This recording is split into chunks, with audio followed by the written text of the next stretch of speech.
মানব সৃষ্টির আগে আল্লাহ তাআলা একটা জাতি সৃষ্টি করেছিলেন, যেই জাতিকে বলা হয় জিন জাতি। আল্লাহর অবাধ্যতার কারণে আল্লাহ পাক রব্বুল আলামিন সেই জিন জাতিকে ধ্বংস করে দিয়েছেন। জিন জাতিকে ধ্বংস করার হাজার হাজার বছর পরে আল্লাহ পাক রব্বুল আলামিন আবার মানব জাতি সৃষ্টির সংকল্প হাতে নিলেন। মানব জাতিদের সৃষ্টি করবেন এই ব্যাপারে ফেরেশতাদেরকে অবগত করলেন, যার বর্ণনা আল্লাহ তাআলা কোরআনুল কারীমের মধ্যে বর্ণনা করেছেন। কোরআনুল কারীমের 2 নম্বর সূরা সূরাতুল বাকারা এর 30 নম্বর আয়াতে কারীমার মধ্যে আল্লাহ পাক রব্বুল আলামিন বর্ণনা করেন। আল্লাহ পাক রব্বুল আলামিন বলেন, وَإِذْ قَالَ رَبُّكَ لِلْمَلَائِكَةِ إِنِّي جَاعِلٌ فِي الْأَرْضِ خَلِيفَةً قالوا أتجعل فيها من يفسد فيها ويسفك الدماء ونحن نسبح بحمدك ونقدس لك قال إني أعلم ما لا تعلمون الله أكبر বলেন। আল্লাহ পাক রব্বুল আলামিন তার প্যারা হাবিব মুহাম্মাদুর রাসূলুল্লাহ সাল্লাল্লাহু আলাইহি ওয়াসাল্লামকে সম্বোধন করে বলেন, ওগো নবীজি, স্মরণ করেন সেই সময়ের কথা, আমি যখন মানব জাতি সৃষ্টি করার সংকল্প করলাম, অবগত করলাম আমি আমার ফেরেশতাদেরকে, ইন্নী জাইলুন ফিল আরদি খলিফা, আমি আল্লাহ তাআলা দুনিয়াতে আমার প্রতিনিধি পাঠাতে চাই। আমি যখন আমার এই সংকল্পের কথা, আমার এই মানব সৃষ্টির কথা আমি আমার ফেরেশতাদেরকে বললাম, আমার ফেরেশতারা বলল, ক্বালু আতাজআলু ফিহা মান ইউফসিদু ফিহা ওয়া ইয়াসফিকু দিমা ওয়া নাহনু নুসাব্বিহু বিহামদিকা ওয়া নুকদ্দিসু লাক ক্বালা ইন্নী আ'লামু মা লা তা'লামুন। আমার ফেরেশতারা বলল, রব্বুল আলামিন, এমন একটা জাতি আবার আপনি সৃষ্টি করবেন যারা জিন জাতির মতো আবারও বিশৃঙ্খলা সৃষ্টি করবে, রক্তপাত ঘটাবে। এমন একটা জাতিকে আপনি আবারও সৃষ্টি করবেন যারা আপনার অবাধ্য হবে, যারা আপনার কথা শুনবে না, সমাজের মধ্যে হট্টগোল সৃষ্টি করবে, রক্তপাত ঘটাবে। এমন একটা জাতিকে আপনি আবার সৃষ্টি করবেন। আমি আল্লাহ পাক রব্বুল আলামিন তাদের কথার প্রতি উত্তরে আমি আল্লাহ বললাম, ক্বালা ইন্নী আ'লামু মা লা তা'লামুন। ও আমার ফেরেশতারা, আমি আল্লাহ পাক রব্বুল আলামিন যা জানি তোমরা তা জানো না। হয়তো শয়তানের ধোঁকায় পড়ে আমার কিছু বান্দারা হয়তোবা আমার অবাধ্য হবে, বিশৃঙ্খলা সৃষ্টি করবে, রক্তপাত ঘটাবে। কিন্তু আমার এই বান্দাদের মধ্যে কিছু আমার রাসূল, কিছু আমার নবী, কিছু আল্লাহওয়ালা বুজুর্গ মুজাহিদ, আল্লাহওয়ালা সৃষ্টি হবে, আল্লাহওয়ালা তৈরি হবে, যারা সর্বদা আমি আল্লাহর জিকির করবে, আমি আল্লাহর প্রশংসা বর্ণনা করবে, আমি আল্লাহর দ্বীনকে আমি আল্লাহর জমিনের মধ্যে প্রতিষ্ঠা করার জন্য তারা জানমালকে কোরবানি করতে থাকবে। বলেন সুবহানাল্লাহ। ক্বালা ইন্নী আ'লামু মা লা তা'লামুন। আল্লাহ তাআলা ফেরেশতাদেরকে স্পষ্ট জানায়া দিলেন, ক্বালা ইন্নী আ'লামু মা লা তা'লামুন। ফেরেশতারা, আমি আল্লাহ যা জানি তোমরা তা জানো না। আমি আল্লাহ তাআলা যেই প্রতিনিধি দুনিয়াতে পাঠাচ্ছি, যেই মানুষ আমি আল্লাহ দুনিয়াতে পাঠাচ্ছি, হ্যাঁ, এদের মধ্যে কিছু হবে উচ্ছৃঙ্খল, কিছু হবে রক্তপাত ঘটাবে, বিশৃঙ্খলা সৃষ্টি করবে, আমি আল্লাহকে অস্বীকার করবে, অমান্য করবে। কিন্তু আমার কিছু বান্দারা যারা আমার এই দায়িত্বকে গ্রহণ করে, আমার প্রতিনিধিত্ব করে, আমি আল্লাহর দ্বীন, ইসলাম, হুকুমতকে তারা জমিনের মধ্যে প্রতিষ্ঠা করবে। সুবহানাল্লাহ। আমার ভাইরা, আল্লাহ পাক রব্বুল আলামিন ফেরেশতাদেরকে অবগত করার পর আল্লাহ তাআলা মানব সৃষ্টির কার্যক্রম শুরু করে দিলেন। ফেরেশতারা আল্লাহর কথার জবাবে এমন কথা কেন বললেন? আমি প্রথমেই বলেছি, মানব সৃষ্টির আগে আল্লাহ তাআলা একটা জাতি সৃষ্টি করেছিলেন, যেটা হলো জিন জাতি। মূলত মানব এবং জিন জাতি, এই দুইটা জাতিকে আল্লাহ সৃষ্টি করেছেন তার ইবাদতের জন্য। অন্য কোনো জাতিকে তার ইবাদতের জন্য আল্লাহ সৃষ্টি করেন নাই। যদিও যত মাখলুক দুনিয়াতে আছে সর্ব অবস্থায় আল্লাহর গুণকীর্তন, আল্লাহর সিজদার মধ্যে, আল্লাহর ইবাদতের মধ্যে, আনুগত্যের মধ্যে সব সময় নিয়োজিত থাকে, তারপরেও আল্লাহ তাআলা শুধুমাত্র এই দুইটা জাতি, একটা হলো জিন জাতি আর একটা হলো মানব জাতি, এই দুইটা জাতিকে আল্লাহ তার ইবাদতের জন্য সৃষ্টি করেছেন। যার ঘোষণা আল্লাহ পাক রব্বুল আলামিন কোরআনুল কারীমের মধ্যে দিয়েছেন। আল্লাহ পাক রব্বুল আলামিন বলেন, ওয়ামা খালাকাতুল জিন্না ওয়াল ইনসা ইল্লা লিয়াবুদুন। আমি আল্লাহ পাক রব্বুল আলামিন মানুষ এবং জিন জাতিকে আমি আল্লাহর ইবাদত বন্দেগীর জন্য আমি আল্লাহ সৃষ্টি করেছি। বলেন সুবহানাল্লাহ। যত সৃষ্টিকুল আছে সমস্ত সৃষ্টিজীব আল্লাহর আনুগত্য, আল্লাহর ইবাদত, আল্লাহর সিজদার মধ্যে থাকে, সর্ব অবস্থায় আল্লাহর শুকরিয়ার মধ্যে থাকে। ফেরেশতা থেকে শুরু করে নিয়ে গাছপালা, উদ্ভিদ, যত কিছু আছে সব কিছু। কিন্তু আল্লাহ তাআলা কারো কাছ থেকে সিজদা চান না, কারো কাছ থেকে আল্লাহ তার ইবাদত, তার গোলামি চান না। শুধুমাত্র দুইটা জাতি, একটা হলো জিন আর একটা হলো মানুষ। তো জিন জাতির অতিরিক্ত বিশৃঙ্খলার কারণে, অতিরিক্ত উশৃঙ্খলতার কারণে আল্লাহ তাআলা জিন জাতিকে ধ্বংস করে দিলেন। তো জিন জাতির এই অপকর্ম সম্পর্কে ফেরেশতারা অবগত ছিল। এজন্য ফেরেশতারা বলল, রব্বুল আলামিন, আমরাই তো আপনার প্রশংসা করার জন্য, আপনার গুণকীর্তন করার জন্য আমরা সর্বদা প্রস্তুত আছি। কি দরকার আছে আবার আর একটা জাতি সৃষ্টি করা, যারা আবার দুনিয়াতে এসে রক্তপাত ঘটাবে? এমন একটা জাতি সৃষ্টি করার কি দরকার আছে? আমরাই তো যথেষ্ট আছি। আল্লাহ পাক রব্বুল আলামিন বললেন, ফেরেশতারা, আমি আল্লাহ যা জানি তোমরা তা জানো না। আমি আল্লাহ তাআলার কি পরিকল্পনা রয়েছে সেটা তোমরা জানো না। আমি আল্লাহ তাআলা যেই মানুষ সৃষ্টি করেছি, হ্যাঁ, এই মানুষের মধ্যে হয়তো কিছু হবে নাফরমান, কিন্তু আমার এমন কিছু বান্দা, আমার এমন কিছু গোলাম থাকবে যারা সর্বদা নিজের জানমাল সবকিছুকে কোরবানি করে আমি আল্লাহর জমিনে, আমি আল্লাহর দ্বীনকে প্রতিষ্ঠা করবে। বলেন সুবহানাল্লাহ। আমার ভাইরা, আল্লাহ পাক রব্বুল আলামিন মানব সৃষ্টির কাজ শুরু করলেন। এখন মানুষ তো সৃষ্টি করবেন মাটি থেকে। ফেরেশতাদেরকে দায়িত্ব দিলেন। সর্বপ্রথম হযরতে জিবরাইল আলাইহিস সালামকে পাঠালেন পৃথিবীর বিভিন্ন জায়গা থেকে, বিভিন্ন জাতের, বিভিন্ন রঙের, বিভিন্ন প্রকৃতির মাটি এক জায়গায় করার জন্য। এজন্য দেখবেন মানুষের মধ্যে, মানুষের রূপের, মানুষের দেহের রঙের ভিন্নতা আছে।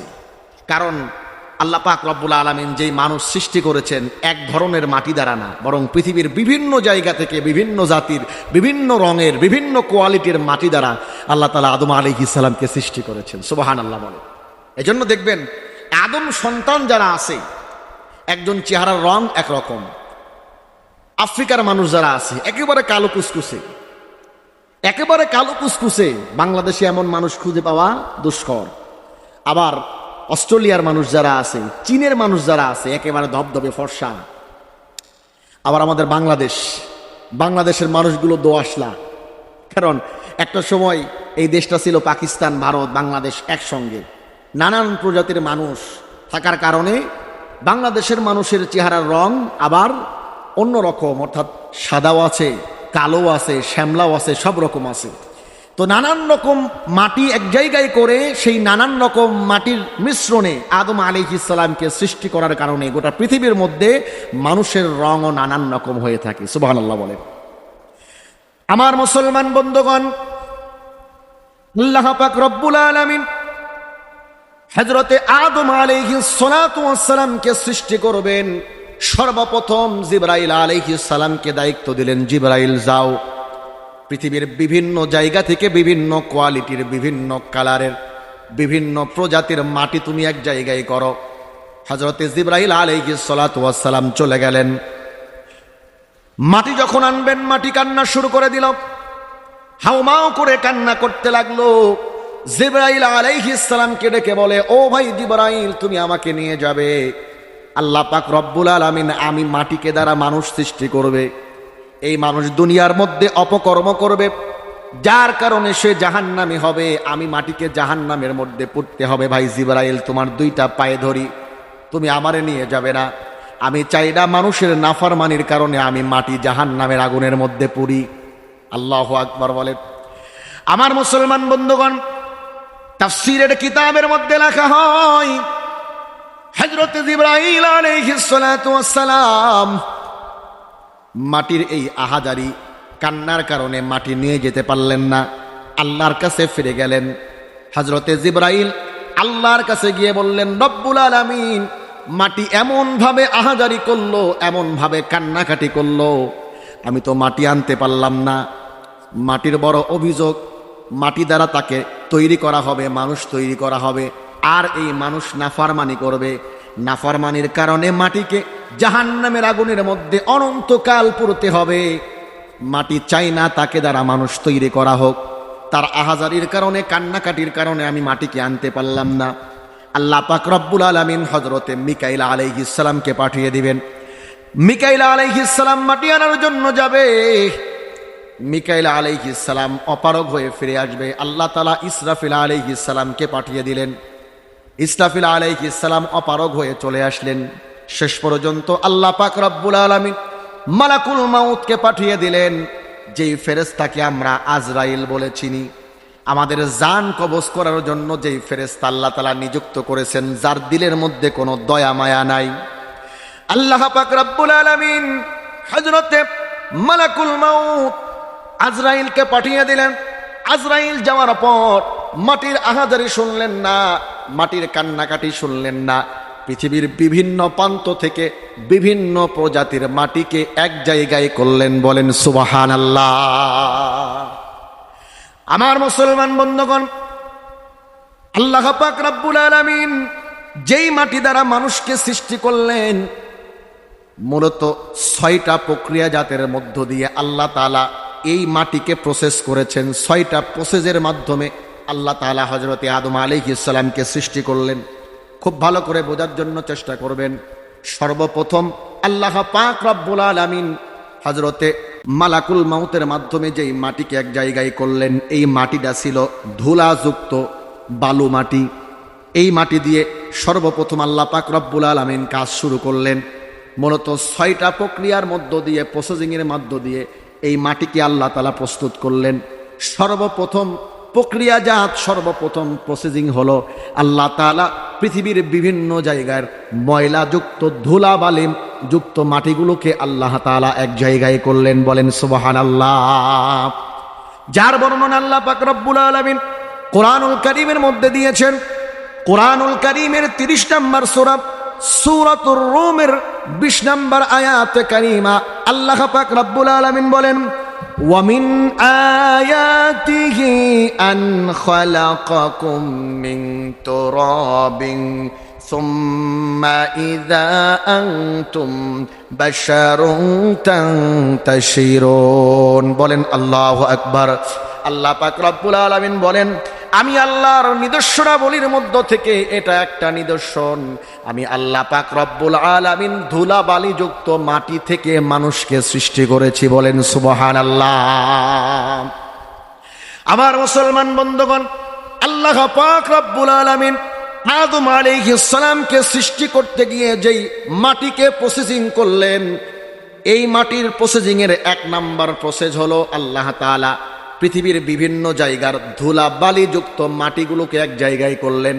এরপরে আল্লাহ তাআলা ওই মাটির মধ্যে পানি ঢেলে দিলেন, অর্থাৎ কাদা মাটি বানিয়ে ফেললেন। এটা হলো 2 নাম্বার প্রসেসিং। আল্লাহ তাআলা যার বর্ণনা কোরআনুল কারীমের মধ্যে দিয়েছেন। কোরআনুল কারীমের 32 নম্বর সূরা সূরাতুস সাজদা এর 7 নম্বর আয়াতে কারীমা, কোরআনুল কারীমের 32 নম্বর সূরা সূরাতুস সাজদা এর 7 নম্বর আয়াতে কারীমা আল্লাহ পাক রব্বুল আলামিন বলেন, আল্লাযী আহসানা কুল্লা শাইইন খালাকাহু وبدأ خلق الإنسان من طين আল্লাহ পাক রব্বুল আলামিন বলেন, আমি হলাম সেই সত্তা যিনি নাকি তার প্রত্যেকটা সৃষ্টিকে অত্যন্ত সুন্দর করে সৃষ্টি করেছেন, আর মানুষকে সৃষ্টি করেছেন কাদাযুক্ত মাটি থেকে। বলেন সুবহানাল্লাহ। আমার মুসলমান বন্ধুগণ, আল্লাহ পাক রব্বুল আলামিন শুকনো বালি মাটির মধ্যে পানি ঢেলে দেওয়ার পরে কাদা হয়ে গেল। এই কাদাকে আল্লাহ পাক রব্বুল আলামিন দীর্ঘদিন পর্যন্ত আবার রেখে দিলেন। কাদা মাটিগুলো এঁটেল মাটি হয়ে গেল। আল্লাহু আকবার বলেন। কাদা মাটি দীর্ঘদিন রেখে দেওয়ার কারণে মাটিটা এঁটেল মাটি হয়ে গেল, দুর্গন্ধযুক্ত মাটি হয়ে গেল। এটা হলো মানব সৃষ্টির মাটি প্রসেসিংয়ের 3 নাম্বার প্রক্রিয়া, যার বর্ণনা আল্লাহ পাক রব্বুল আলামিন কোরআনুল কারীমের মধ্যে দিয়েছেন। কোরআনুল কারীমের 37 নম্বর সূরা সূরাতুস সাফফাতের 11 নম্বর আয়াতে কারীমার মধ্যে আল্লাহ পাক রব্বুল আলামিন বলেন, ফাস্তাফতিহিম আহুম আশাদু খালকান আম্মান খালাকনা ইন্না খালাকনাহুম মিন তিনিল লাযিব। আল্লাহু আকবার বলেন। আল্লাহ পাক রব্বুল আলামিন বলেন, আমি আল্লাহ তাআলা মানুষকে সৃষ্টি করেছি এঁটেল মাটি থেকে। বলেন সুবহানাল্লাহ। আল্লাহ পাক রব্বুল আলামিন দীর্ঘদিন কাদা মাটিকে রেখে দেওয়ার পরে সেটা শক্ত এঁটেল মাটি হয়ে গেল। এবার এই এঁটেল মাটি দ্বারা আল্লাহ তাআলা আদম আলাইহিস সালাতু ওয়াস সালামের মূর্তি বানানো শুরু করলেন। এখন এই এঁটেল মাটি দ্বারা যখন মূর্তি বানাতে শুরু করলেন, দেখবেন কোনো এঁটেল মাটি যদি নাড়াচাড়া করেন তাহলে এক ধরনের দুর্গন্ধ বের হয় কি না? হয়। তো আল্লাহ পাক রব্বুল আলামিন, এটা হলো মানব সৃষ্টির মাটি প্রক্রিয়াজাতের 4 নাম্বার প্রক্রিয়া, 4 নাম্বার প্রসেসিং। এই এঁটেল মাটিকে আল্লাহ পাক রব্বুল আলামিন এঁটেল মাটি দ্বারা আদম আলাইহিস সালাতু ওয়াস সালামের মূর্তির রূপ দিতে শুরু করলেন। পা, হাত, মুখের স্ট্রাকচার এগুলো সৃষ্টি করতে শুরু করলেন, যার বর্ণনা আল্লাহ পাক রব্বুল আলামিন কোরআনুল কারীমের মধ্যে বর্ণনা দিয়েছেন। এটা হলো মানব সৃষ্টির 4 নাম্বার প্রক্রিয়া, 4 নাম্বার প্রসেসিং। কোরআনুল কারীমের 15 নম্বর সূরা সূরাতুল হিজরের 26 নম্বর আয়াতে কারিমা আল্লাহ পাক রব্বুল আলামিন বলেন, ওয়ালাকাদ খালাকনাল ইনসানা মিন সালসালিম মিন হামাইম মাসনুন। আল্লাহ পাক রব্বুল আলামিন বলেন, আমি মানুষকে সৃষ্টি করেছি পচা দুর্গন্ধযুক্ত ঠনঠনে মাটি দ্বারা। বলেন সুবহানাল্লাহ। অর্থাৎ এই এঁটেল মাটিকে যখন একটা মূর্তিতে রূপ দিলেন, আদম আলাইহিস সালামের স্ট্রাকচার তৈরি করে ফেললেন। তো এই তৈরি করার পর যখন এটা রোদের মধ্যে রেখে দিয়েছেন, তো রোদের মধ্যে রেখে দেওয়ার কারণে এটা শুকে গেছে। তো দেখবেন কোনো মাটির হালি যদি এভাবে টোকা দেওয়া যাইতে ঠন ঠন শব্দ হয়, ঠিক কি না? তো মিস্টার ইবলিস তাফসীরের কিতাবের মধ্যে লেখা হয়, মিস্টার ইবলিস চিন্তা করে যে আল্লাহ আবার কি তৈরি করে। ফেরেশতাদের কাছ থেকে শুনে যে আল্লাহ এটা কি তৈরি করতেছে, বলে সর্বশ্রেষ্ঠ জাতি মানব জাতি সৃষ্টি করবে। তো মিস্টার ইবলিস এটা শোনার পরে তার মধ্যে একটা কিউরিসিটি, একটা হিংসা কাজ করতে লাগলো। কারণ সে তো তখনও ইবলিস না, সে আজাজিল ফেরেশতা, ফেরেশতাদের সর্দার। এটার পিছনে একটা ইতিহাস আছে। জিন জাতি নিয়ে যখন আলোচনা করব তখন এটা মানে আলাদাভাবে এটা নিয়ে আলোচনা করা হবে। শুধু বলে রাখি, যখন আল্লাহ তাআলা জিন জাতিকে ধ্বংস করে দিলেন, এই সময় একটা ছোট্ট জিনের বাচ্চা, তো ফেরেশতাদের বড় মায়া হলো, দেখতে অনেক সুন্দর, ফুটফুটে ফুলের মতো। তো আল্লাহকে গিয়ে বলল, আল্লাহ সব তো শেষ করে ফেললাম, কিন্তু এই মাসুম বাচ্চা, এর তো কোনো দোষ নাই, এর কেমনে শেষ করব? মায়া লাগে। আল্লাহ বলে, রাখবা তো, রাখলে কিন্তু পরে বিপদ আছে। বলে সমস্যা নাই, আমরা দেখে নেব, এটা আমরা রাখি, আমাদের নিজের মতো করে মানুষ করব। ফেরেশতারা এই আজাজিল অর্থাৎ জিনের বাচ্চা এইটারে নিয়ে আসলো, নিয়ে আসার পরে নিজেদের মতো মানুষ করলো। এটা এমন আল্লাহর বুজুর্গ হয়ে উঠলো যে শেষ পর্যন্ত ফেরেশতাদের সর্দার হয়ে গেল। আল্লাহু আকবার বলে। কিন্তু তার মধ্যে অহংকার আস্তে আস্তে সৃষ্টি হলো। সে যখন চিন্তা করলো যে আমি ফেরেশতাদের সর্দার, অথচ ফেরেশতাদের চাইতে উত্তম মানব জাতি আল্লাহ সৃষ্টি করবে, যেটা আমার চাইতেও শ্রেষ্ঠত্ব পাবে, এমন একটা জাতি সৃষ্টি করবে, তখন তার মধ্যে কিউরিসিটি, তার মধ্যে হিংসা, অহংকার এটা জাগ্রত হতে লাগলো। আমার ভাইরা, তো আজাজিল ফেরেশতা অর্থাৎ মিস্টার ইবলিস মনে মনে চিন্তা করে যে আল্লাহ এটা কি বানায়, দেখা দরকার। আদম আলাইহিস সালামের মূর্তি বানিয়ে আল্লাহ রেখে দিয়েছেন। মিস্টার ইবলিস আদম আলাইহিস সালামের নাকের ছিদ্র দিয়ে ঢুকছে আর পাছা দিয়ে বের হইছে। নাউজুবিল্লাহ বলেন। এটা হলো তাফসীরের বর্ণনা। এখন বের হয়ে এসে ফেরেশতাদেরকে বলে, আল্লাহ কি বানাইছে আমার দেখা সব শেষ, এটা একটা মাটির পুতুল ছাড়া আর কিছুই না। আমার ভাইরা, তো তাফসীরের কিতাবের মধ্যে লেখা হয় মিস্টার ইবলিস তখন আজাজিল ফেরেশতা, ফেরেশতাদের সর্দার, তার মধ্যে কিউরিসিটি, সে মাঝে মধ্যেই আদম আলাইহিস সালামের মূর্তির মধ্যে টুকা দেয় আর ঠন ঠন করে আওয়াজ হয়। আল্লাহ পাক রব্বুল আলামিন সেই বর্ণনাটাই কোরআনুল কারীমের মধ্যে দিয়ে দিলেন যে আমি আল্লাহ তাআলা পচা দুর্গন্ধযুক্ত মাটি থেকে, ঠনঠনে মাটি থেকে আমি আল্লাহ মানুষকে সৃষ্টি করেছি। সুবহানাল্লাহ বলেন। আমার মুসলমান বন্ধুগণ, এখানেই শেষ না। এটা হলো 4 নম্বর প্রক্রিয়াজাত, 4 নম্বর প্রসেসিং। মূর্তি তৈরি করার পর আদম আলাইহিস সালামের মূর্তি যখন রেখে দেওয়া হলো, একেবারে শুকে ঠনঠনা হয়ে গেল, আল্লাহ তাআলা এইটাকে রোদের মধ্যে আরো পুরাতে লাগলেন। যেমন ভাবে মাটির ইটকে ভাটার মধ্যে দেওয়ার কারণে শেষ পর্যন্ত একেবারে লাল হয়ে যায়, আল্লাহ তাআলা রোদের মধ্যে পোড়াতে পোড়াতে একেবারে এমন লাল করে ফেললেন। এটা হলো 5 নাম্বার প্রসেসিং, 5 নাম্বার প্রক্রিয়াজাত, যার বর্ণনা আল্লাহ পাক রব্বুল আলামিন কোরআনুল কারীমের মধ্যে দিয়েছেন। কোরআনুল কারীমের 55 নম্বর সূরা সূরাতুর রহমানের 14 নম্বর আয়াতে কারীমার মধ্যে আল্লাহ পাক রব্বুল আলামিন বলেন, খলাকাল ইনসানা মিন সলসালিন কাল ফাখখার। আল্লাহ পাক রব্বুল আলামিন বলেন, আমি মানুষকে সৃষ্টি করেছি পোড়া মাটির ন্যায় শুষ্ক মাটি থেকে। বলেন সুবহানাল্লাহ।